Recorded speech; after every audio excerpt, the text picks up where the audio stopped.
TV9 माझा live news मध्ये मी शिफा शेख चंद आपले सर्वांचे स्वागत करत आहे। बघूया आजची विशेष बातमीपत्र। मागाव तालुक्यातील विदर्भातून मराठवाड्यात जोडणारा राष्ट्रीय महामार्ग धनोडा पैनगंगा नदीला लागत असलेल्या रोड बांधकामाला अपघाताचे वळण। आषाढी एकादशी गुरुपौर्णिमा निमित्त यात्रेसाठी राज्यभरातून 3.5 शक्तिपीठपैकी एक मूळ शक्तिपीठ असलेले माहूरगड येथे रेणुका मातेच्या दर्शनासाठी श्रद्धेने भाविक येतात।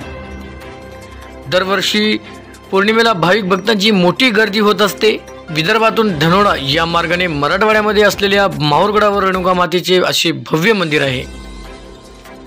मागाव तालुक्यातील धनोडा महामार्गावर उंच 1 ते 2 फूट आणि 10 ते 12 फूट रुंद असलेले मोठे मोठे असे खड्डे आहेत। या रोडवर कधीही मोठे अपघात होऊ शकतात। या अपघात टाळण्यासाठी आजी माजी आमदार खासदार लक्ष देतील का प्रश्न अखिल भारतीय भ्रष्टाचार निर्मूलन संघर्ष समिती नांदेड जिल्हा अध्यक्ष श्री विनोद भारती यांनी आमच्या TV9 माझा लाईव्ह न्यूजचे प्रतिनिधी SK शब्बीर यांना बोलताना सांगितले आहे। यावेळी आमचे प्रतिनिधी यांनी वाहन चालक यांच्याशी विचारपूस केली असता नागरिकांनी नाराजगी व्यक्त केली आहे। जाणून घ्या त्यांची प्रतिक्रिया। त्याची बरीच दुरावस्था झालेली आहे। काम संत गतीने चालू आहे असं दिसतंय। एकंदरीत पावसाचा व्यत्यय असेल पण तरी प्रशासनाला विनंती आहे की लवकरात लवकर या रस्त्याचं काम सुरळीत करावं आणि जे गैरसोय होऊ नये हे टाळावं।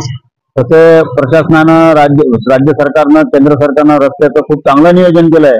गडकरी साहेबांना खरं खूप मोठे धन्यवाद आहेत। पण तरी या छोट्या मोठ्या गावातल्या रस्त्यांकडे जास्त लवकर लक्ष दिलं तर प्रवाशांची गैरसोय नक्की टळेल ही मी या ठिकाणी विनंती करतो। आणि हा माहूरचा गावात जाणारा रस्ता आहे अत्यंत पावसाने खराब झालेला आहे आणि खूप या ठिकाणी अडचण निर्माण झालेली आहे। तरी शासनाने याची दखल घ्यावी। धन्यवाद। नमस्ते, मी या गावचा नागरिक आहे। धनोडा ते माहूर हा रस्ता जाणारा माहूरकडे जाणारा हा रस्ता किरकोळ खराब झालेला आहे आणि या रस्त्यात कमीत कमी आतापर्यंत मी लाईव्ह पाहिलेला आहे कमीत कमी 10-12 ऍक्सिडेंट झालेले आहे, अपघात झालेले आहे। काही लहान मुलं पडतात, त्यांना अक्षरशः मार लागतात, डोळ्याने मी पाहिलेलं आहे। आणि या रस्त्यासाठी मी निवेदन करतो आमदार खासदार साहेबांना की या रस्त्यात सुदृढीकरण दुरुस्तीकरण व्हावे।